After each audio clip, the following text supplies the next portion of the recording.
नमस्कार दोस्तों, स्वागत है आपका बिब्लियोफाइल स्टडी सेंटर के ऑनलाइन प्लेटफॉर्म पर।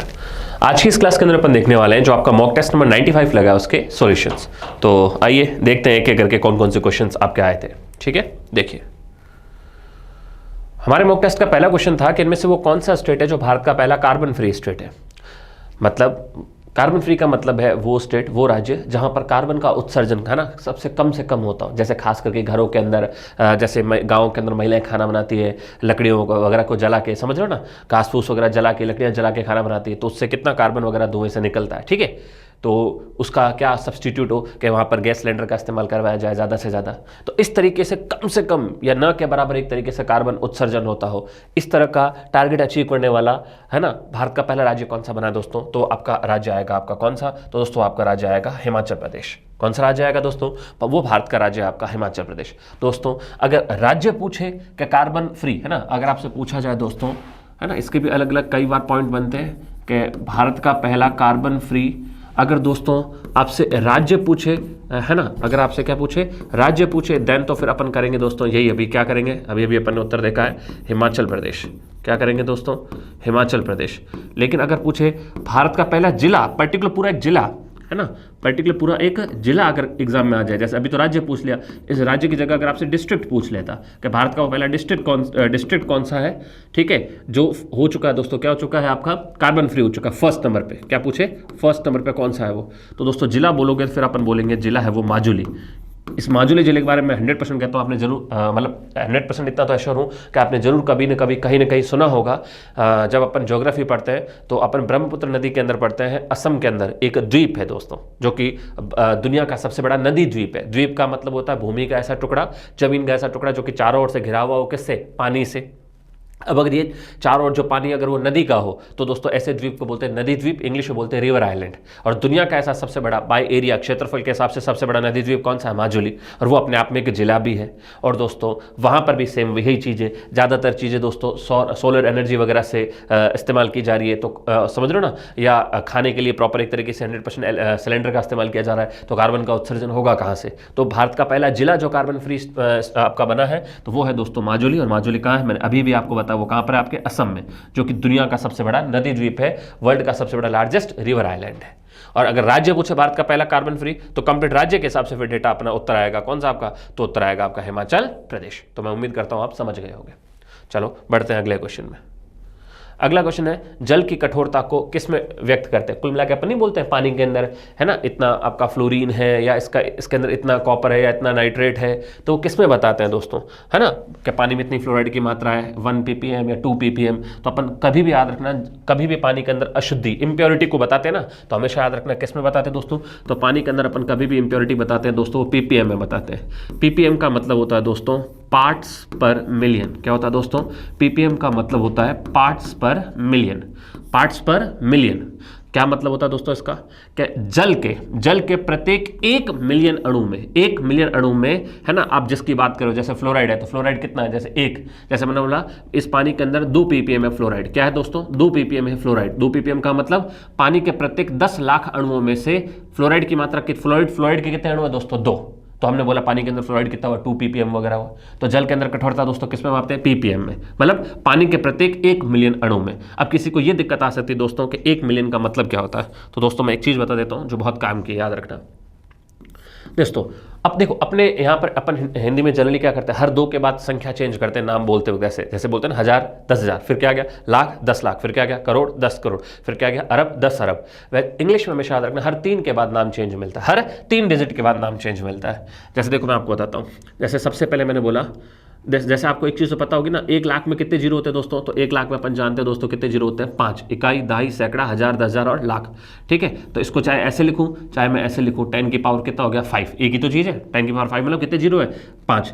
तो इसी को अपन बोलते हैं दोस्तों क्या बोलते हैं, 1 लाख। ये तो आपको बेसिकली पता होना चाहिए। अब इंग्लिश में देखो क्या है दोस्तों, जैसे ही मैंने बोला 10 की पावर 6, तो बताओ 10 की पावर 6 का मतलब क्या हो गया, अब बोल सर 5 जीरो में 1 लाख होते हैं, तो 1 जीरो और बढ़ गया, तो मतलब कितने लाख हो गए, 10 लाख। और याद रखना 10 लाख से ही बनता है दोस्तों क्या, 1 मिलियन।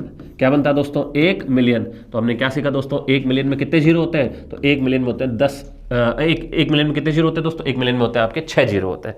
अपन बोलते हैं ना किसी के यूट्यूब पे 1 मिलियन सब्सक्राइबर, मतलब 1 मिलियन का मतलब होता है 10 की पावर 6, मतलब 10 की पावर 6 मतलब 5 जीरो में तो 1 लाख होता है, तो 6 जीरो में क्या हो जाएगा 10 लाख, मतलब 1 मिलियन सब्सक्राइबर होने का मतलब है क्या 10 लाख उसके सब्सक्राइबर है। 2 मिलियन मतलब 20 लाख, 3 मिलियन मतलब 30 लाख। ठीक है, फिर मैंने आपको बताया इंग्लिश में हर 3 के बाद अपना नाम चेंज होता है। तो अब देखो अब हिंदी में तो क्या होता आपको पता है ना, जैसे क्या होता बताओ, जैसे लाख, मैंने क्या बोल दिया दोस्तों, लाख क्या होता है बताओ, 10 की पावर 5 मतलब 5 जीरो। फिर आपका क्या बन जाएगा दोस्तों, फिर क्या बन जाएगा आपका 10 लाख, है ना, लाख, फिर क्या बन जाएगा दोस्तों 10 लाख, तो 10 की पावर कितना आ जाएगा बताओ 6। फिर उसके बाद क्या बन जाएगा दोस्तों, एक जीरो और, जैसे एक जीरो और बढ़ के 10 की पावर 7 जैसे हो गया, तो दोस्तों ये क्या बन जाएगा आपका, ये बन जाएगा 1 करोड़। तो मतलब देखो 5 और 6 तक तो सेम रहा लाख लाख वाला, लेकिन उसके बाद सीधा क्या आ गया करोड़ में।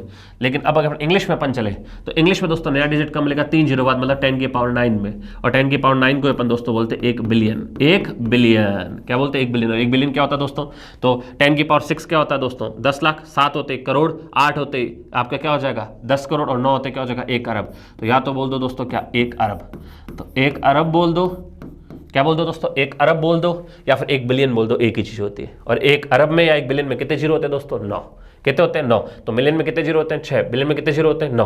और वास्तव में 1 मिलियन का मतलब ही क्या होता है दोस्तों, वास्तव में 1 मिलियन का मतलब होता है दोस्तों क्या 10 लाख, क्या होता है दोस्तों 10 लाख। फिर अगला दोस्तों इंग्लिश में क्या मिलेगा, उसके बाद दोस्तों अगला, तो अगला अपने को डिजिट मिलेगा सीधा 10 की पावर 12 पे, मतलब 12 जीरो पे, और उसको बोलते हैं दोस्तों क्या 1 ट्रिलियन। क्या बोलते हैं ना कि इसकी इकोनॉमी में इतनी जीडीपी है, तो कितने ट्रिलियन में जीडीपी बोलते हैं ना, तो ट्रिलियन का मतलब क्या होता है 10 की पावर 12, मतलब 1 ट्रिलियन में कितने जीरो होते हैं 12।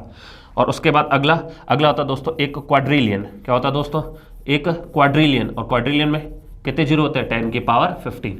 ये मैंने आपकी नॉलेज के लिए बता दें, इन फ्यूचर में कभी आप देखो तो आप इन नंबर से घबराना मत, ये क्या चीज़ नहीं। कई बार तो रद्दी क्वेश्चन आ जाते हैं, 1 ट्रिलियन में कितने जीरो होते हैं तो 12, 1 क्वाड्रिलियन में कितने जीरो होते हैं 15, 1 बिलियन में कितने जीरो होते हैं 9, 1 मिलियन में कितने जीरो होते हैं 6। 1 मिलियन का अपनी बोलचाल की भाषा में 1 मिलियन क्या होता है दोस्तों 10 लाख। 1 बिलियन अपनी बोलचाल की भाषा में क्या होता है, या तो बोल दो 100 करोड़, या फिर बोल दो 1 अरब होता है। तो अब तो आप समझ गए ना कि 1 मिलियन का मतलब क्या होता है 10 लाख।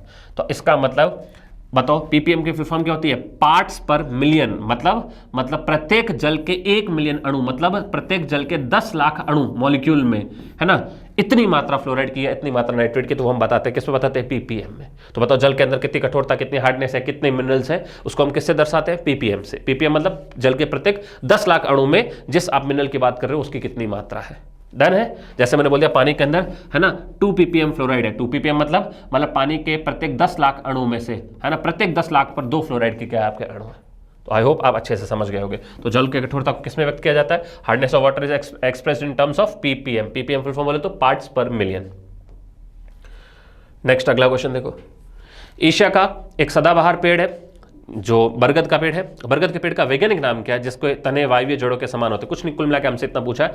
जो बरगद होता है दोस्तों, जो बैनियन ट्री, बरगद को इंग्लिश में क्या बोलते हैं बैनियन ट्री, उसका साइंटिफिक नेम क्या होता है दोस्तों, या बॉटनिकल नेम क्या होता है। तो दोस्तों बरगद का जो बॉटनिकल नेम होता है, साइंटिफिक नेम होता है, वो होता है दोस्तों फाइकस बेंगालहेंसिस। क्या होता है, फाइकस बेंगालहेंसिस। क्या होता है, फाइकस बेंगालहेंसिस। और आपको पता भी होना चाहिए दोस्तों, ये जो आपका बरगद का पेड़ है, कौन सा पेड़ है दोस्तों, जो आपका बरगद का पेड़ है, ये भारत का क्या दोस्तों, ये भारत का राष्ट्रीय वृक्ष भी है।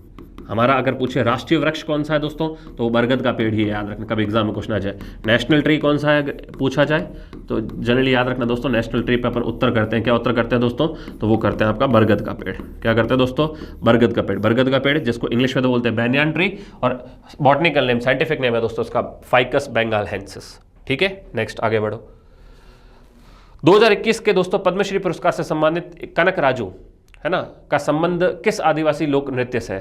मैं आपको बता दूं ये क्वेश्चन क्यों भी इंपॉर्टेंट है दोस्तों। आप बोल सर इनको अवार्ड तो 2021 में मिला था पद्मश्री, तो अभी तो 2024 खत्म होने पर अभी 2025 शुरू होने वाला है, तो इतना पुराना क्वेश्चन क्यों पूछ लिया दोस्तों। इसलिए पूछा क्योंकि इनका हाल ही में अभी निधन हो गया, महीने 2 महीने पहले, 2 महीने पहले दोस्तों कनक राजू का क्या हो गया, निधन हो गया। तो इसलिए ये क्वेश्चन इंपॉर्टेंट बन जाता है। और कनक राजू दोस्तों एक नृत्य होता है जिसका नाम है दोस्तों गुसाड़ी। क्या नाम होता है, गुसाड़ी। गुसाड़ी करके एक नृत्य होता है, ये एक फोक डांस है। कहाँ का मैं आपको पूछूं तो दोस्तों इसका उत्तर आप बोलोगे सर तेलंगाना। एग्जाम में कभी आ जाए गुसाड़ी कहाँ का लोक नृत्य है, गुसाड़ी, तो गुसाड़ी दोस्तों तेलंगाना का। और वहाँ गुसाड़ी नृत्य के एक फेमस डांसर थे दोस्तों कनक राजू, जिनका भी हाल ही में निधन हुआ है, जिनको 2021 के दोस्तों पद्मश्री अवार्ड से भी क्या किया गया था, सम्मानित किया गया था। ठीक है, तो कनक राजू का संबंध किससे था, कौन से फोक डांस से था, कौन से लोक नृत्य से था, गुसाड़ी। और गुसाड़ी किस राज्य का फोक डांस है, तो तेलंगाना। तो इट मीन्स आप ये भी बोल सकते हो कनक राजू कहाँ के रहने वाले थे, तेलंगाना के रहने वाले थे। अगला, इनमें से किस शख्सियत का संबंध वाद्य यंत्र बांसुरी से, मतलब आपको ये पूछा गया कि बताओ इनमें से कौन है जो बांसुरी बजाते हैं दोस्तों, फ्लूट बजाते हैं। बांसुरी को इंग्लिश में क्या बोलते हैं दोस्तों? फ्लूट। फ्लूट बजाते हैं। तो कितना इजी क्वेश्चन है, कितनी बार अपन ने न जाने कर लिया दोस्तों। फ्लूट बजाते हैं दोस्तों कौन? पंडित हरिप्रसाद चौरसिया। कौन बजाते हैं दोस्तों? पंडित हरिप्रसाद चौरसिया। उसमें अगर आपसे पूछते हैं उस्ताद जाकिर हुसैन, जो ऑप्शन दे रखा है, ये क्या बजाते हैं दोस्तों? तो जाकिर हुसैन साहब कितनी बार न जाने अपने क्वेश्चन किया दोस्तों, तबला बजाते हैं। और उस्ताद विलायत खान क्या बजाते हैं दोस्तों? विलायत खान बजाते हैं दोस्तों क्या? सितार। क्या बजाते हैं? सितार। और मैं आपकी जानकारी के लिए बता दूं, बहुत बार अपन ने पढ़ा सितार को तो पंडित रविशंकर भी बजाते हैं। कौन बजाते हैं दोस्तों? पंडित रविशंकर भी बजाते हैं दोस्तों। क्या बजाते हैं? सितार। तो सितार के लिए रविशंकर जी का भी नाम याद रखना और विलायत खान का नाम भी याद रखना है। बिस्मिल्लाह खान क्या बजाते हैं? बहुत फेमस है दोस्तों। बिस्मिल्लाह खान क्या बजाते हैं दोस्तों? शहनाई। क्या बजाते थे? शहनाई। और हरिप्रसाद चौरसिया का संबंध किससे दोस्तों? ये अभी अपन ने देख लिया दोस्तों, किससे? हरिप्रसाद चौरसिया का संबंध है दोस्तों किससे? बांसुरी से। तो दोस्तों ये तो याद रखो ही रखो, ये तो बहुत बार एग्जाम पूछे आते हैं। इसके अलावा एक दो और है जो कि न जाने कितने बार एग्जाम पूछे आते हैं। एक तो अमजद अली खान। कौन है दोस्तों? अमजद अली खान। अमजद अली खान का संबंध किससे? तो मैंने आपको कितनी बार बोला दोस्तों, अमजद द पे फोकस करो, द पे फोकस करते दोस्तों क्या आ जाएगा? सरोद। तो अमजद अली खान क्या बजाते हैं दोस्तों? सरोद। वैसे वैसे मैंने ना जाने कितनी बार आपको बताया क्या, इसके अलावा मैंने आपको बताया है आपके शिव कुमार शर्मा, ये भी न जाने इनका भी नाम कितनी बार अपन ने देखा एग्जाम में पूछा गया। क्या नाम है दोस्तों? शिव कुमार शर्मा। और शिव कुमार शर्मा का संबंध दोस्तों किससे है? इनका संबंध है संतूर से। किससे है? संतूर। सितार नहीं, संतूर से। तो ये नाम तो घोट के पी जाओ, इनका तो न जाने कितनी बार एग्जाम में पूछा गया है। ये नाम तो आपके at any time, at any condition आपके हर वक्त दिमाग में रहने ही चाहिए। ठीक है, इनमें से खास करके ये तो अपन ने बहुत बार पढ़ा, बस एक विलायत खान का नाम भी आपको अलग से याद रखना है। रविशंकर जी का भी अपन ने बहुत बार पढ़ा सितार के लिए, बस रविशंकर जी के साथ में याद रखना दोस्तों क्या है? विलायत खान।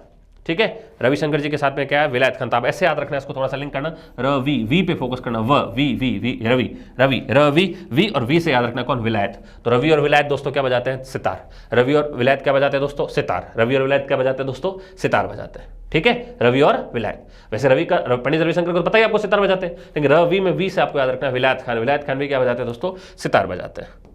नेक्स्ट अगला क्वेश्चन, इनमें से किस शास्त्रीय संगीत नृत्य का संबंध हिंदुस्तानी शास्त्रीय संगीत से?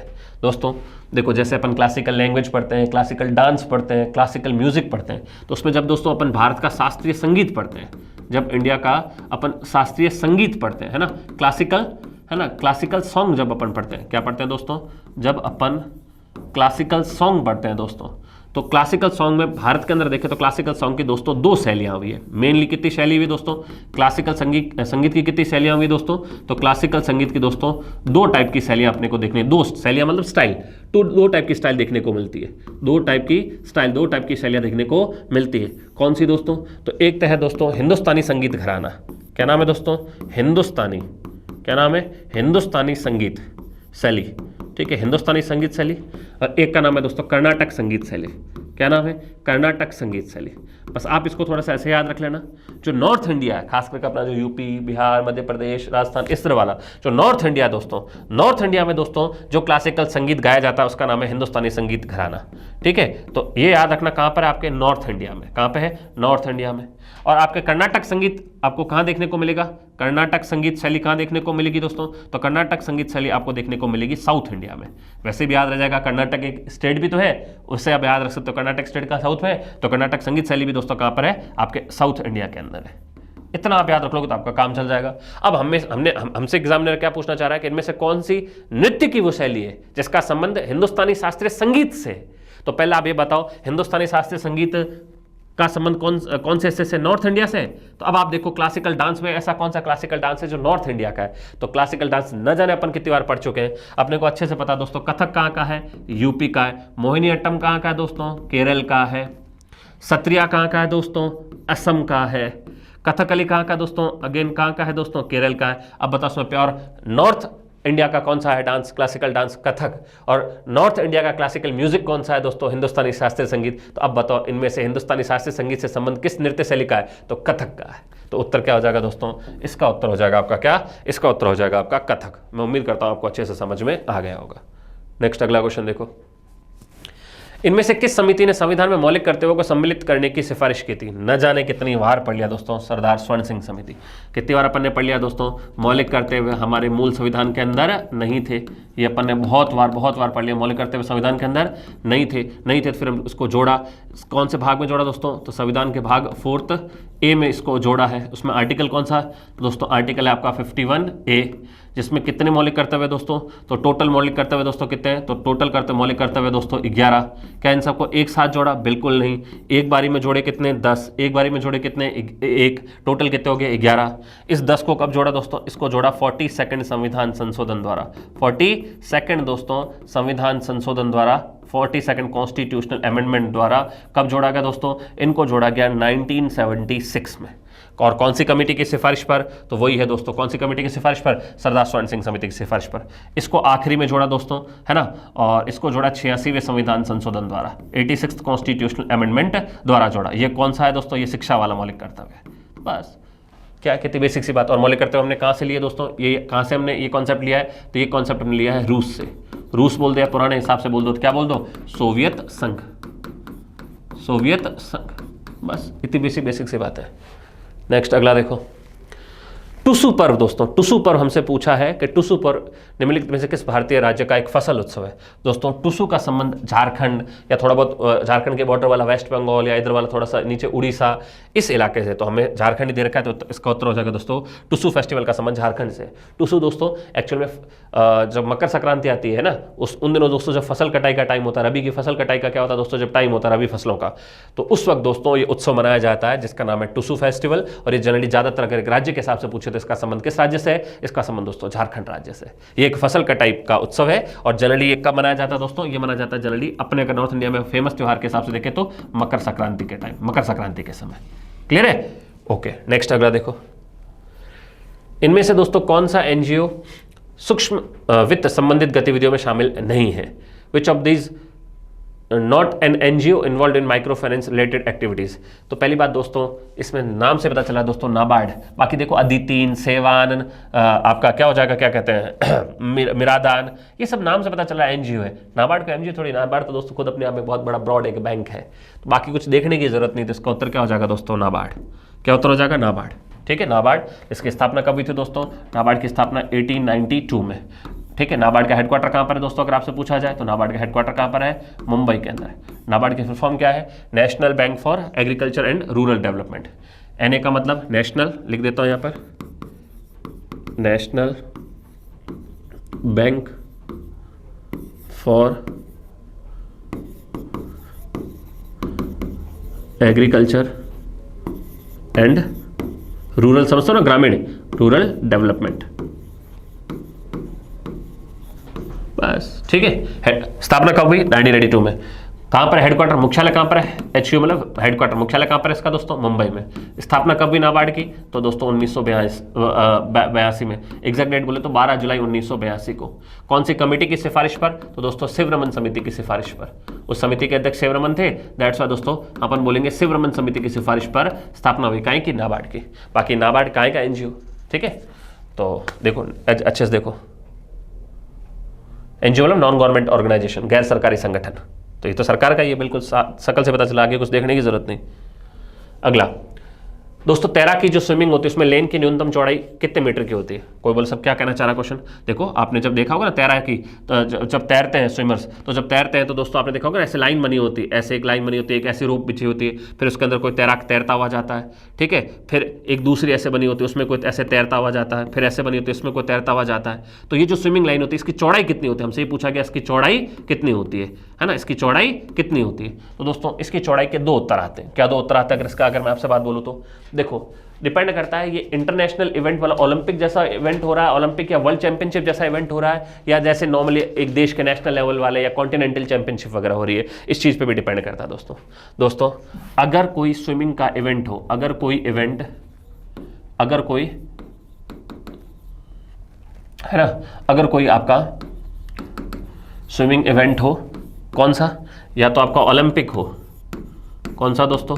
ओलंपिक हो, या वर्ल्ड चैंपियनशिप हो, वर्ल्ड चैंपियनशिप हो, वहाँ तो दोस्तों देखते हैं चौड़ाई होती है जनरली 2.5 मीटर के आसपास, 2.5 मीटर।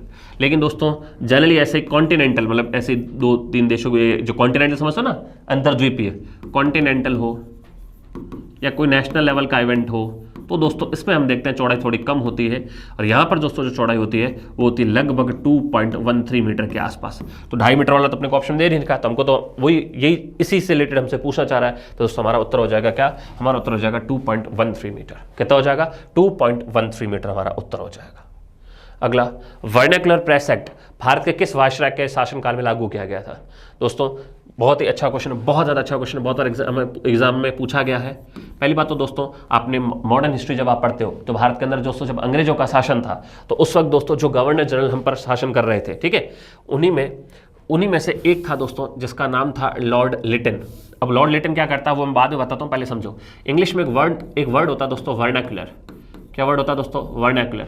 वर्नाक्युलर का दोस्तों मतलब होता है मातृभाषा। क्या होता है दोस्तों, मातृभाषा, बोले तो मदर टंग।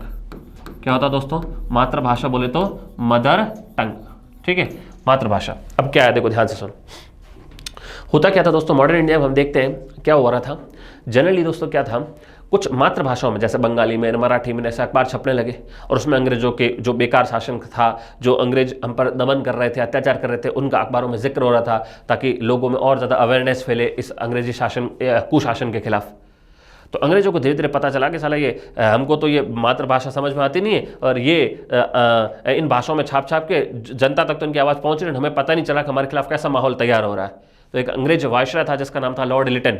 उसने बोला साला आज के बाद ये जो मातृभाषा में अखबार छपते हैं ना, इन अखबारों को छपना ही बंद कर दो। छापो तो अपने इंग्लिश वगैरह में छापो, उनको दिक्कत नहीं, लेकिन ये मातृभाषा में आप अखबार वगैरह नहीं छापोगे। तो मातृभाषा मतलब वर्नाक्युलर, उसमें अखबार वगैरह मतलब प्रेस, और उसको नहीं छापोगे उसके रिलेटेड एक कानून लाया गया, उस कानून का नाम पड़ गया वर्नाक्युलर प्रेस एक्ट। बात आई समझ में आपको दोस्तों।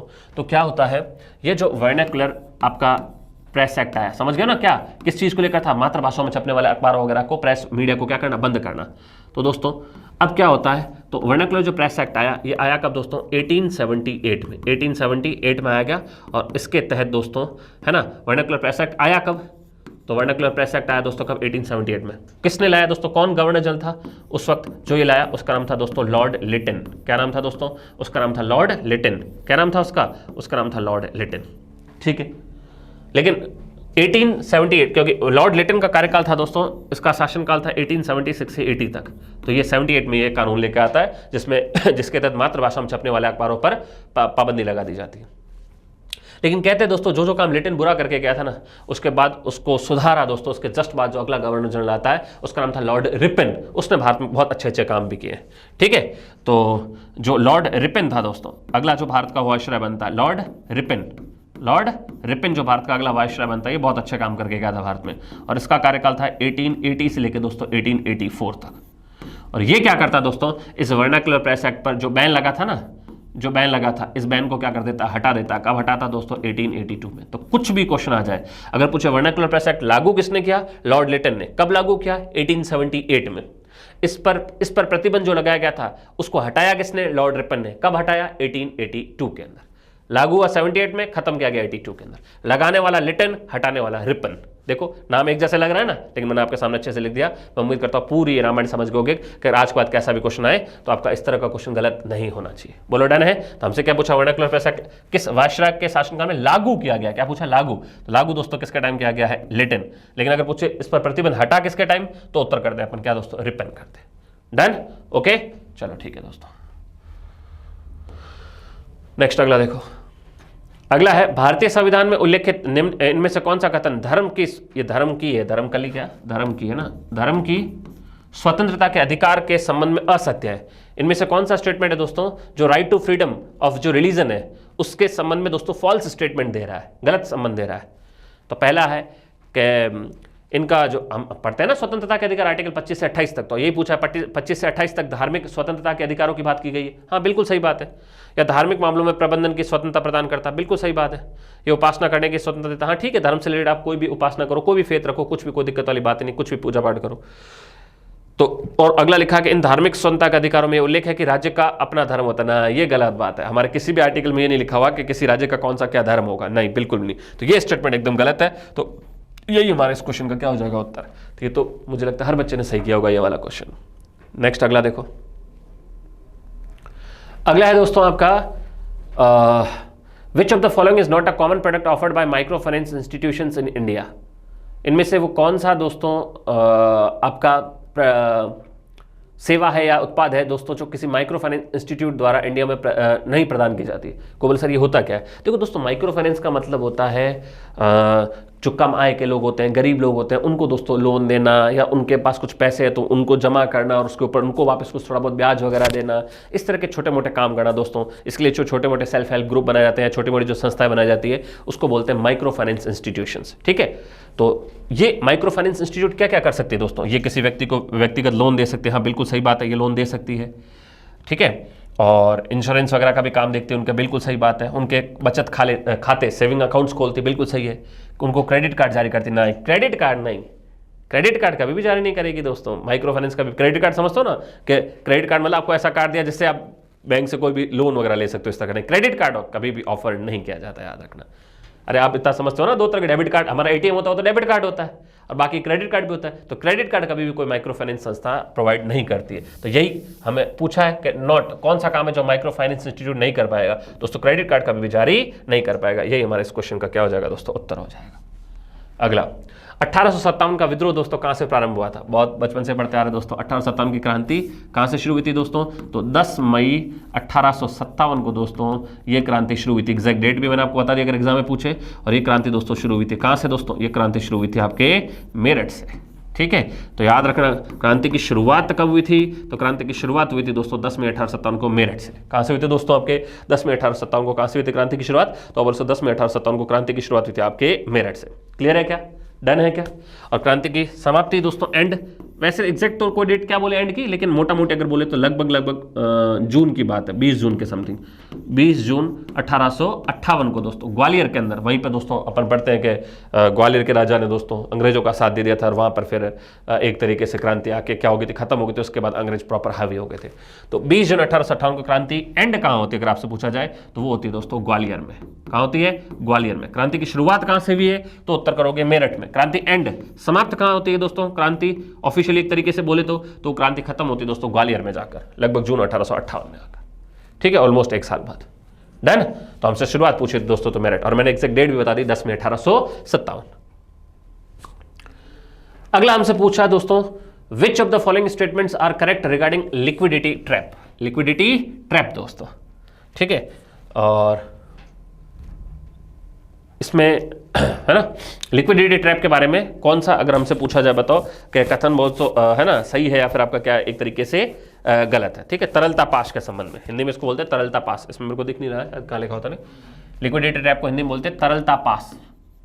अब कोई बोले सर यही हमें समझ में नहीं आया है, क्वेश्चन का आंसर करना तो बहुत दूर की बात, हमें ये नहीं पता कि लिक्विडिटी ट्रैप होता क्या है। दोस्तों ये इकोनॉमिक्स की एक टर्म होती है लिक्विडिटी ट्रैप।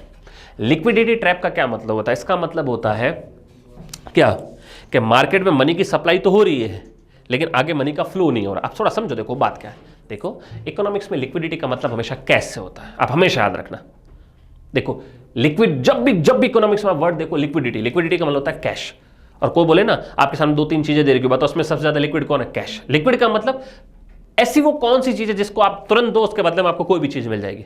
आप मार्केट में गए, आपको कोई ड्रेस पसंद आई, कोई सामान पसंद आए, आप बोले यार ये मेरे को दे, फटाफट दुकानदार को बोला, तो आप ऐसे क्या चीज दोगे कि दुकानदार तुरंत बोला हाँ ये मेरे को दे और मैं तेरे को तुरंत ये चीज देता हूं। वो कैश है दोस्तों, नकदा पैसा है, पैसा है दोस्तों। पैसे के अलावा ऐसी कोई चीज ही नहीं है। अब ऐसे थोड़ी कि आपके पास सोने की या चांदी की कोई चेन रखी हुई हो, आप बोल दो ये ले ले, अब उसकी पता नहीं क्या कीमत है, कितने की है, तो दुकानदार सोचेगा ना इसकी कितनी कीमत है, मैं काउंट कराऊं, तो अभी ऐसा हाथों हाथ वो चीज नहीं देगा ना आपको। लेकिन आपने कैश दिया, तुरंत आपको चीज मिल गई। इसको बोलते हैं कि सबसे ज्यादा मार्केट में लिक्विड किसको माना गया, मतलब तुरंत उसके बदले में आदान प्रदान हो जाता है चीजों का, तो वो होता है कैश। तो यहाँ लिक्विडिटी का हमेशा इकोनॉमिक्स में याद रखना, लिक्विडिटी का मतलब क्या होता है, तरलता का मतलब क्या होता है, कैश।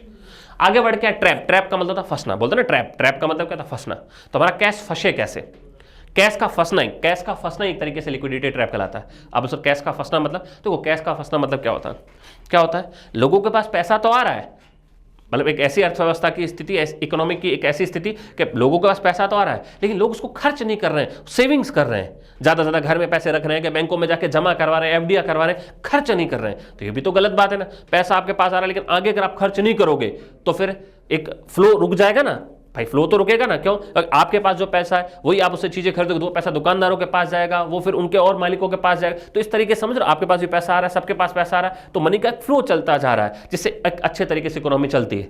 लेकिन अगर आपके पास पैसा आएगा, आप खर्च करोगे नहीं, सिर्फ सेविंग्स कर लोगे, तो बताओ उद्योग धंधे बर्बाद नहीं होंगे? उनके सामान नहीं बिकेंगे तो उद्योग धंधे क्या होंगे? बर्बाद होंगे। इस तरीके से अर्थव्यवस्था ठप पड़ जाएगी। जनरली ऐसा कब होता है? जैसे माना युद्ध की स्थिति हो, आपको, या जैसे भी कोरोना का टाइम आया, अब अपने को पता है कि यार अपने पास पैसा पड़ा है ना, या कोई बीमारी का टाइम है, अपने पता है यार क्या पता कल अभी काम पे जा पाएंगे नहीं जा पाए, पता नहीं क्या हो जाएगा, तो भाई पैसा खर्च करो अपने को फालतू में, और पैसा क्या करो, बचत करो, खर्च नहीं करना है। तो कुल मिला के एक ऐसी स्थिति, किसी भी कारण से एक ऐसी कंडीशन बन जाए इकोनॉमी में, जब लोग ज्यादा सेविंग्स करनी स्टार्ट कर दे, उसको खर्च ना करें। खर्च नहीं करेंगे तो मनी का आगे फ्लो, जो आगे बढ़ना था वो फ्लो नहीं हो पाएगा, और पैसा क्या हो गया, फंस गया एक जगह। इसी को बोलते हैं लिक्विडिटी ट्रैप। लिक्विडिटी ट्रैप इसी को बोलते हैं। अब हमसे पूछा दोस्तों, इनमें से कौन सा स्टेटमेंट स्टेटमेंट है जो लिक्विडिटी ट्रैप से रिलेटेड आपका सही है? तो इन स्टेटमेंट्स को जब पढ़ते हैं कि देखो इसमें क्या होता है, आपका जो लिक्विडिटी जब डायग्राम वगैरह बनाते हैं ना, जब थोड़ा सा और डीप से अच्छे से पढ़ते हैं, तब आप इसमें से अच्छे से देखोगे। तो दोस्तों इसमें जो फर्स्ट पॉइंट है आपका और सेकंड पॉइंट है, इंग्लिश ज़्यादा इसकी अच्छी है, असीम सट्टा मांगने कुछ नहीं, इसमें इंग्लिश ज़्यादा अच्छी है। कभी कभी आपको इंग्लिश लैंग्वेज भी देखनी चाहिए, क्योंकि हिंदी कुछ ज़्यादा ही फिर टिपिकल वर्ड्स बन जाते हैं। इंग्लिश में आप देखो, it is the point where speculative demand for money is infinitely inelastic and the liquidity preference curve becomes perfectly elastic. देखो दो ही चीज़ों की बात हो रही है ना, किसकी बात हो रही है दोस्तों? एक तो मनी की, किसकी डिमांड की बात हो रही है, ठीक है, और आगे उसकी लिक्विडिटी सप्लाई वगैरह की बात हो रही है। तो इनमें अगर आप सारे पॉइंट अगर आप देखोगे, तो आपका जो स्टेटमेंट नंबर 3 है दोस्तों, it is the point where speculative demand for money is infinitely elastic and the liquidity preference curve becomes perfectly elastic. ये बिल्कुल एकदम परफेक्ट उत्तर है दोस्तों। जो पॉइंट नंबर आपका क्या है दोस्तों? 3, यह वह बिंदु जहां मुद्रा की सट्टा मांग असीम रूप से लोजदार होती है और तरलता अधिमान वक्र पूरी तरह से क्या होता है? लोजदार। ये तो दोस्तों जब डायग्राम वगैरह अपन बनाते हैं तब पता चलता है, लेकिन आपको बस इतना याद रखना है कि लिक्विडिटी ट्रैप होता क्या, वो मैंने आपको बता दिया। और उसके अलावा दोस्तों आपको एक याद ही रखना है दोस्तों, क्या याद रखना है कि दोस्तों लिक्विडिटी ट्रैप के टाइम जब अपन इसका लिक्विडिटी डायग्राम बनाते हैं इकोनॉमिक्स के अंदर, तो उस वक्त क्या कंडीशन होती है दोस्तों? तो उस वक्त हमेशा आपको बस ये 2 वर्ड आपको याद रखने, उसके अलावा कुछ भी याद नहीं रखना। क्या याद रखने 2 वर्ड आपको? तो आपको ये वर्ड याद रखने दोस्तों, क्या दोस्तों, जो डिमांड फॉर जो मनी होती है वो तो होती है इनफाइनाइटली इलास्टिक। क्या होती है दोस्तों? मनी की जो डिमांड होती है वो इनफाइनाइटली क्या होती है? इलास्टिक होती है। जबकि लिक्विडिटी प्रेफरेंस कर्व क्या होता है दोस्तों? परफेक्टली इलास्टिक होता है। बस ये 2 याद रखना है, demand for money infinitely elastic, ठीक है, इनफाइनाइटली इलास्टिक। जबकि लिक्विडिटी प्रेफरेंस कर्व बिकम कैसा बन जाता है दोस्तों? वो बन जाता है परफेक्टली इलास्टिक बन जाता है। ये 2 टर्म है जो आपको याद रखनी पड़ेगी। बाकी लिक्विडिटी ट्रैप होता क्या वो मैंने आपको अच्छे से बता दिया। तो आपका ऑप्शन नंबर स्टेटमेंट 3 केवल सही है, तो ऑप्शन नंबर ए दोस्तों क्या हो जाएगा? इसका उत्तर हो जाएगा। अगला देखो, अगला है photo electric effect demonstrate which nature of light. दोस्तों जब अपन प्रकाश की प्रकृति की बात करते हैं ना, जब अपन टॉपिक पढ़ते हैं 9th में पढ़ते हैं, 10th में पढ़ते हैं, 11th में पढ़ते हैं, नेचर ऑफ लाइट पढ़ते हैं, तो नेचर ऑफ लाइट में अपन पढ़ते हैं कि लाइट का नेचर कैसा है, क्या वो कणों के रूप में है या तरंगों के रूप में, वेव्स के रूप में, किस रूप में लाइट का नेचर है। तो दोस्तों हमें पता है सबसे पहले दोस्तों लाइट का जो नेचर बताया गया था, हमने पढ़ा है दोस्तों, जब अपन लाइट के नेचर की बात करते हैं, प्रकाश के प्रकृति की बात करते हैं, ठीक है, तो सबसे पहले दोस्तों प्रकाश की जो प्रवृत्ति वो कैसी बताई गई थी? तो वो दोस्तों बताई गई थी कण के रूप में, कणीय के पार्टिकल्स कणों के रूप में ना, कॉर्पस्कल्स के रूप में क्या करता है? ट्रैवल करता है, के रूप में क्या करता है? ट्रैवल करता है। और ये बताया किसने था सबसे पहले इस दुनिया में दोस्तों? न्यूटन ने बताया था। किसने बताया था? न्यूटन ने बताया था, समथिंग 1675 या 1775 समथिंग ऐसा कुछ है लगभग। सबसे पहले बताया इसने था, किसने? न्यूटन ने। फिर उसके बाद दोस्तों हाइगेन ने बताया क्या कि लाइट एक कणों के रूप में नहीं, लाइट का नेचर होता कैसा होता है? वेव होता है। लाइट तो क्या है? तरंगों के रूप में चलती है, ठीक है। उसके बाद समथिंग 1905 के आसपास, लगभग 1905 के आसपास दोस्तों आइंस्टीन, ठीक है, अल्बर्ट आइंस्टीन ने दोस्तों फिर बताया क्या कि नहीं लाइट का जो नेचर है वो कैसा दोस्तों? वो तो कणों के रूप में है। और इसके लिए दोस्तों जो उन्होंने एक्सपेरिमेंट किया वो था आपका photo electric effect. Photo electric effect, इससे उन्होंने क्या बताया दोस्तों? लाइट का नेचर कैसा है दोस्तों? लाइट का नेचर है दोस्तों कैसा? कणी। और हमसे ये पूछा है कि फोटो इलेक्ट्रिक इफेक्ट से दोस्तों लाइट के किस नेचर का पता चलता है? तो लाइट कणों के रूप में है, पार्टिकल्स के रूप में, इसका हमें पता चलता है। और ये किसने बताया दोस्तों? आइंस्टीन ने बताया। हालांकि उसके बाद दोस्तों फिर पता चला कि लाइट वेव्स के रूप में भी ट्रैवल करती है। तो आज की तारीख में मॉडर्न साइंस में मानते हैं कि लाइट का नेचर कणों के रूप में भी और तरंगों के रूप में। लाइट का द्वैत नेचर है, बोले तो द्वैत प्रकृति, बोले तो ड्यूअल नेचर है। लेकिन हमसे पूछा था कि फोटो इलेक्ट्रिक इफेक्ट से लाइट के किस नेचर का पता चला? तो प्रकाश कणों के रूप में ट्रैवल करता, बढ़ता आगे। और ये बताया, हमें बताया भी किसने दोस्तों? अल्बर्ट आइंस्टीन ने लगभग बताया था 1905 में। और इसी के लिए दोस्तों अल्बर्ट आइंस्टाइन को 1925 में क्या मिला था दोस्तों? नोबेल प्राइज भी मिला था, ठीक है भाई। आइंस्टीन के 2 ही काम सबसे ज्यादा पॉपुलर हुए हैं, एक तो फोटो इलेक्ट्रिक इफेक्ट वाली बात, और एक दोस्तों उन्होंने बताया था रिलेटिव थ्योरी जो समय का सापेक्षता का सिद्धांत दिया था उन्होंने, वो भी बहुत ज़्यादा फेमस हुआ था। लेकिन नोबेल प्राइज़ उनको किसके लिए मिला है? नोबेल प्राइज़ दोस्तों उनको मिला है फोटो इलेक्ट्रिक इफेक्ट के बारे में। शॉर्ट में अगर बताऊँ फोटो इलेक्ट्रिक इफेक्ट में क्या था, उन्होंने ये बताया कि कोई भी एक ऐसी मेटल की सरफेस लो, कोई भी एक मेटल हो, उसकी सरफेस पर अगर आप देखोगे, कोई भी एक धातु कोई भी एक धातु लो, उसकी सतह पर जब आप देखोगे, उसकी सरफेस पर जब आप देखोगे, तो उसमें इलेक्ट्रॉन क्या करते हैं दोस्तों? फ्रीली क्या करते हैं? इलेक्ट्रॉन, है ना, मुक्त रूप से इलेक्ट्रॉन क्या करते हैं दोस्तों? गति करते हैं। मुक्त रूप से इलेक्ट्रॉन क्या करते हैं? गति करते हैं। फ्रीली इलेक्ट्रॉन क्या करते हैं दोस्तों? मूव करते हैं। तो आइंस्टीन ने बताया जैसे ही इन पर आप डालोगे दोस्तों, क्या डालोगे दोस्तों? इन पर जैसे ही डालोगे रेडिएशन, क्या डालोगे दोस्तों? इन पर जैसे ही डालोगे दोस्तों रेडिएशन, रेडिएशन बोले तो जैसे इन पर प्रकाश डालोगे, लाइट डालोगे, तो जैसे दोस्तों इन पर रेडिएशन पड़ेगी, तुरंत दोस्तों क्या होगा? इस मेटल की सरफेस से ये इलेक्ट्रॉन क्या करेंगे दोस्तों? इलेक्ट्रॉन बाहर की तरफ निकलेंगे। इलेक्ट्रॉन क्या करेंगे दोस्तों? इलेक्ट्रॉन इस मेटल की सरफेस से क्या करेंगे? इजेक्ट करेंगे। इजेक्ट मतलब बाहर की तरफ निकलेंगे। इसी को बोलते हैं फोटो इलेक्ट्रिक इफेक्ट। फोटो मतलब प्रकाश, फोटो का मतलब क्या था? प्रकाश। इलेक्ट्रिक मतलब इलेक्ट्रॉन, तो प्रकाश के पड़ने से इलेक्ट्रॉन क्या निकल रहे हैं दोस्तों? इस धातु की सरफेस से क्या निकल रहे हैं? बाहर। इसी को बोलते हैं फोटो इलेक्ट्रिक इफेक्ट। ठीक है, चलो नेक्स्ट आगे बढ़ते हैं। भारत का पहला दोस्तों जो ग्रामीण बैंक था, जिसका नाम ही था दोस्तों, क्या नाम था? प्रथमा। हमसे पूछा वो प्रथमा जो बैंक है दोस्तों, उसका हेडक्वार्टर कहाँ है? तो उसका हेडक्वार्टर है दोस्तों आपके उत्तर प्रदेश में। भारत का पहला ग्रामीण बैंक था प्रथमा, नाम ही प्रथमा है। भारत का पहला ग्रामीण बैंक था, इसका हेडक्वार्टर आपके उत्तर प्रदेश में। और उत्तर प्रदेश में पर्टिकुलर पूछे दोस्तों तो मुरादाबाद में। उत्तर प्रदेश में पर्टिकुलर पूछे तो कहां पर दोस्तों? आपके मुरादाबाद में। यह भारत का पहला ग्रामीण बैंक है। अगला, सामान्य रूप से दोस्तों कम श्रम और पूंजी के साथ बड़े बड़े खेतों में कृषि को कहा जाता है दोस्तों। तो ये भी बेसिक सी टर्म है। इसके अंदर अगर अपन बात करें दोस्तों तो ये होती है आपकी जनरली क्या होती है दोस्तों? आपकी एक्सटेंसिव कल्टीवेशन, बोले तो विस्तृत कृषि खेती होती है। तो बेसिक सा है दोस्तों, ठीक है। कम श्रम और पूंजी के साथ बड़े बड़े खेतों में, बड़े बड़े खेतों में मतलब समझ रहे हो, लार्ज स्केल पर। लार्ज का मतलब क्या हो जाएगा दोस्तों? विस्तृत खेती। तो ये तो बेसिक सी टर्म थे। अगला, उत्तर रामचरित इनमें से किस कवि की रचना थी दोस्तों? तो उत्तर रामचरित दोस्तों भवभूति की रचना है। किसकी रचना है दोस्तों? भवभूति की रचना है। नेक्स्ट अगला देखो, बाकी जयदेव ये भी बड़ा फेमस है, इनकी एक रचना बहुत बार एग्जाम में पूछी गई है, गीत गोविंद।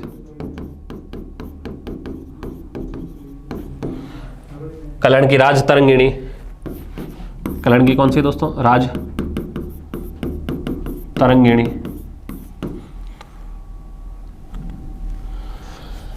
ये तो कर दिया था ना। अगला, मनाली से लाहौल स्पीति को जोड़ने वाली सुरंग कौन सी? कितना बेसिक है दोस्तों। हिमाचल प्रदेश में अपन देखते हैं नीचे की तरफ तो कौन है दोस्तों? है ना, ये एक सुरंग है, इसके यहाँ नीचे की तरफ तो कौन है दोस्तों? मनाली है। और आपका ऊपर कौन सा दोस्तों? लाहौल स्पीति।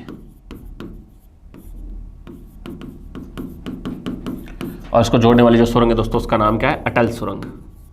कौन सी सुरंग है दोस्तों? अटल सुरंग। और ये कहां पर है दोस्तों? हिमाचल प्रदेश में। हिमाचल प्रदेश में कौन से दर्रे के पास है? तो दोस्तों अटल सुरंग आपके रोहतांग दर्रे में। कौन सा दर्रा है? रोहतांग दर्रा, रोहतांग पास आपका। ठीक है, तो उत्तर क्या हो जाएगा दोस्तों आपका? अटल रोड सुरंग। नेक्स्ट अगला देखो, सिकंदराबाद के अंदर दोस्तों अभी हाल ही के अंदर, इससे पहले कर दिया ना, हाँ, सिकंदराबाद में 8वें भारतीय कला महोत्सव का उद्घाटन किसने किया है? तो अभी हाल ही में दोस्तों सिकंदराबाद कहां पड़ता है दोस्तों? तेलंगाना में। और वहां पर हमारी जो राष्ट्रपति है दोस्तों कौन? द्रौपदी मुर्मू। उन्होंने दोस्तों भारत के 8वें भारतीय कला महोत्सव का क्या किया है? उद्घाटन किया था। किसने किया था? हमारी राष्ट्रपति द्रौपदी मुर्मू ने। और इसमें मेन जो फोकस रखा गया दोस्तों, हालांकि भारतीय कला महोत्सव का आयोजन तो हुआ तेलंगाना में, बट मेन जो फोकस रखा गया दोस्तों वो नॉर्थ ईस्ट पे था। नॉर्थ ईस्ट की कलाओं पर क्या था दोस्तों? उत्तर पूर्व भारत की कलाओं पर क्या था? मेनली फोकस था। अगला, सितंबर 2024 में कितने लाख करोड़ का जीएसटी कलेक्शन हुआ था? ये तो एक फैक्चुअल डेटा दोस्तों अपने को याद रखना पड़ेगा। ये है 1.73 लाख करोड़।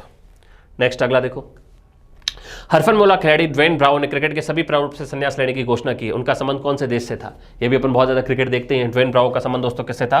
वेस्ट इंडीज से था, मतलब देश से अभी भी संबंध है, क्रिकेट से अब उन्होंने संन्यास ले लिया। अगला, अक्टूबर 2024 में केंद्र सरकार ने कितनी भारतीय या कौन सी भारतीय भाषाओं को शास्त्रीय भाषा का दर्जा दिया है? देखो दोस्तों, अपन बहुत इंपॉर्टेंट एक टॉपिक पढ़ते हैं, क्लासिकल। क्या? क्लासिकल। हिंदी में क्या बोलते हैं? शास्त्रीय। क्या बोलते हैं? शास्त्रीय। अब इसमें अपन क्या पढ़ते हैं दोस्तों? क्लासिकल डांस भी पढ़ते हैं। क्या पढ़ते हैं दोस्तों?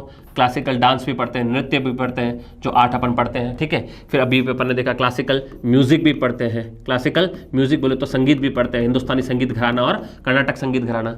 और उसके अलावा क्लासिकल दोस्तों अपन लैंग्वेज भी पढ़ते हैं। क्या पढ़ते हैं दोस्तों? क्लासिकल लैंग्वेज भी पढ़ते हैं। क्लासिकल लैंग्वेज भी पढ़ते हैं। ठीक है, शास्त्रीय भाषाएं भी पढ़ते हैं, ठीक है, शास्त्रीय भाषाएं भी पढ़ते हैं। देखो दोस्तों, कंफ्यूज नहीं होना आपको। देखो, एक तो होता है, याद रखना, संवैधानिक भाषाएं। संवैधानिक भाषाओं का मतलब है दोस्तों वो भाषा जिनका हमारे संविधान में जिक्र है, जिनको संविधान में मान्यता प्राप्त है। तो दोस्तों अगर संवैधानिक भाषाओं की बात करें तो संवैधानिक भाषाओं को इंग्लिश में क्या बोलते हैं? तो इंग्लिश में इनको बोलते हैं कॉन्स्टिट्यूशनल लैंग्वेजेस। क्या बोलते हैं? Constitutional languages. और वो है दोस्तों कितनी? वो है 22। भारत में कितनी संवैधानिक मान्यता प्राप्त भाषाएं दोस्तों? 22 है, ठीक है। लेकिन एक होती है दोस्तों क्लासिकल लैंग्वेज। क्या होती है दोस्तों? एक होती है क्लासिकल लैंग्वेज। क्या होती है दोस्तों? एक होती है क्लासिकल लैंग्वेज, जिसको बोलते हैं शास्त्रीय भाषाएं, ठीक है, जिनका इनको दोस्तों इनको भी स्टेटस दिया जाता है भारत सरकार द्वारा, ठीक है। वो भाषाएं जिसमें बहुत अच्छा दोस्तों साहित्य लिखा हुआ है, बहुत पुराना साहित्य वगैरह लिखा हुआ है, ठीक है। तो ऐसी भाषाओं को बोलते हैं शास्त्रीय भाषा। और याद रखना दोस्तों, पहले आज की तारीख में दोस्तों अगर आपसे पूछे टोटल भारत की शास्त्रीय भाषा कितनी? 11। उसमें पहले कितनी थी दोस्तों? तो पहले थी दोस्तों कितनी? 6। और ठीक है, अब कितनी है दोस्तों? अगर अब पूछा जाए दोस्तों तो अब है दोस्तों कितनी? 11। तो इसका मतलब जोड़ी कितनी हमने, ऐड कितनी की? तो दोस्तों याद रखना, ऐड की है दोस्तों कितनी? 5 भाषाओं का ऐड किया है। इनको कब ऐड किया? इनको हाल ही में दोस्तों अक्टूबर 2024 में हमने क्या किया? ऐड किया है, अक्टूबर 2024 में। पहले कितनी थी दोस्तों? 6। अब याद रखना, अगर कभी एग्जाम में पूछे कॉन्स्टिट्यूशनल भाषा कितनी है? 22, लेकिन क्लासिकल कितनी आधी जस्ट कितनी है दोस्तों? 11 है। उसमें पहले कितनी थी? 6, अब कितनी? 5। पहले 6 थी, उसमें अगर पूछा जाए सबसे पहली क्लासिकल भाषा कौन सी थी दोस्तों? तो फर्स्ट क्लासिकल भाषा थी आपकी तमिल। भारत की पहली शास्त्रीय भाषा कौन सी थी? तमिल। इसको 2004 में दोस्तों क्लासिकल भाषा का दर्जा मिला। उसके बाद दोस्तों सेकंड नंबर पे कौन सी थी? सेकंड नंबर पे थी दोस्तों संस्कृत। कौन सी थी दोस्तों? सेकंड नंबर पे थी आपकी संस्कृत। इसको क्लासिकल भाषा का दर्जा मिला दोस्तों 2005 में। फिर थर्ड नंबर पे क्लासिकल भाषा कौन सी थी अगर आपसे पूछा जाए? थर्ड नंबर पे भारत की जो आपकी क्लासिकल भाषा थी वो थी दोस्तों तेलुगु। कौन सी थी दोस्तों? तेलुगु। इसको दर्जा मिला कब? 2008 में। फिर आपकी थी कन्नड़। कन्नड़ को दर्जा मिला दोस्तों कब? कन्नड़ को दर्जा मिला आपका 2008 में अगेन। फिर दोस्तों फिर अगली जो भारत की शास्त्रीय भाषा बनी उसका नाम था मलयालम। मलयालम को यह दर्जा कब मिला? 2013 में। और आखिरी भारत की जो पहले के हिसाब से देखे जो शास्त्रीय भाषा थी वो थी उड़िया। और इसको दर्जा मिला कब? 2014 में। तो बताओ कितनी होगी? पहले बताओ कितनी थी आपकी? 6। कितनी थी? 6। उसमें सबसे पहले कौन सी? तमिल। तमिल कहाँ बोली जाती है? तमिलनाडु में। संस्कृत को वैसे पर्टिकुलर कुछ है नहीं। तेलुगु कहाँ बोली जाती है? आंध्र प्रदेश तेलंगाना में। कन्नड़ कहाँ बोली जाती है? क से कन्नड़, क से कर्नाटक में। मलयालम कहाँ बोली जाती है? केरल में। और उड़िया कहाँ बोली जाती है? उड़ीसा में। ये 6 भारत की शास्त्रीय भाषाएं थी। लेकिन अभी हाल ही में इसी साल दोस्तों अक्टूबर 2024 में क्या किया? भारत सरकार ने 6 ऐसी भाषाएं थी दोस्तों, सॉरी 5 ऐसी और भाषाएं जिनको शास्त्रीय भाषा का दिया, क्या दिया दोस्तों? दर्जा दिया। और वो है दोस्तों कौन सी? आपकी मराठी, बंगाली, पाली, प्राकृत और असमिया दोस्तों, ठीक है। पाली और प्राकृत वो भाषाएं दोस्तों जिसमें बौद्ध धर्म और जैन धर्म के ग्रंथ वगैरह अपने को देखने को मिलते हैं। तो ऑब्वियस बात है, पुराना साहित्य है ना, तो इस हिसाब से इनको भी दोस्तों क्या है? आपका शास्त्रीय भाषा का मिला, क्या मिला दोस्तों? दर्जा मिला। तो ये कितनी होगी? 5। तो 5 ये है, 6 पहले से थी, टोटल मिला के शास्त्रीय भाषा कितनी होगी? 11। तो मैंने आपको सारा का सारा रामायण जो थी इसके अंदर सबके सब बता दी। डन है? तो मैं उम्मीद करता हूं आप अच्छे से समझ गए होंगे क्या क्या कहानी नहीं है। क्लियर है? ठीक है, ठीक है। तो ये होगी दोस्तों भारत की, है ना, आपकी 11 आपकी क्लासिकल लैंग्वेज।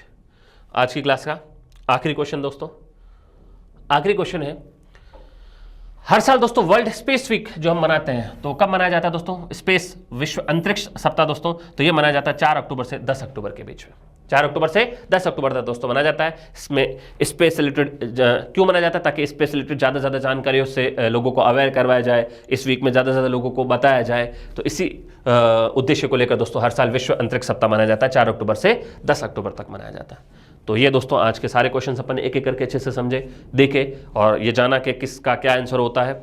और वही उम्मीद करता हूँ फ्यूचर में अगर इस टाइप के क्वेश्चन आए तो आपके गलत नहीं होने चाहिए। तो मिलते हैं दोस्तों अगले मॉक टेस्ट के आपके सॉल्यूशंस में, तब तक के लिए थैंक यू।